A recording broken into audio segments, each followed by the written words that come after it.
నీ భర్తకు ఈ మాట నేను మాట్లాడితే కోపం వస్తుంది అని కనుక నీకు తెలిస్తే ఆ మాట ఏం చేయకూడదు, నువ్వు మాట్లాడకూడదు, అంతే. ఏదో ఒకసారి అయిపోయింది, ఓ మాట అన్నావు, ఆయన కోపం వచ్చింది, ఇద్దరు దెబ్బలాడుకున్నారు, 2 రోజులు మాట్లాడుకోలేదు, మరలా కలిశారు, మరలా బాగుంది, పరిస్థితులన్నీ బాగున్నాయి.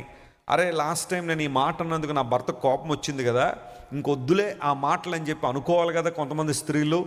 వాళ్ళకి మా ఆయన గారికి ఏమంటే ఆయనకు కోపం వస్తుందో ఇప్పుడు మనకు తెలిసిపోయింది కాబట్టి అదొక అస్త్రంలా ఏం చేస్తూ ఉంటారు, ప్రతిసారి ఉపయోగిస్తూ ఉంటారు.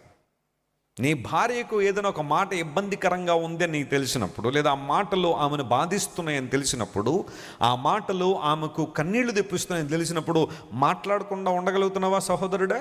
కొంతమంది కావాలని మరలా అవే మాటలు మాట్లాడి భార్యని ఏం చేస్తారు చెప్పండి, ఏడిపిస్తారు, ఇబ్బంది పెడతారు, నిష్ఠూర పెడతా ఉంటారు. తల్లిదండ్రులకి ఈ మాటలు నచ్చవన్నప్పుడు పిల్లలు మాట్లాడకుండా ఉండాలి. పిల్లలకి ఈ మాటలు నచ్చవన్నప్పుడు తల్లిదండ్రులు ఏం చేయకూడదు, వాటిని మాట్లాడకుండా ఉండగలగాలి. వాదాలు రేపకండి, వివాదాలు తీసుకురాకండి ప్రతిసారి. This is what Paul is talking about.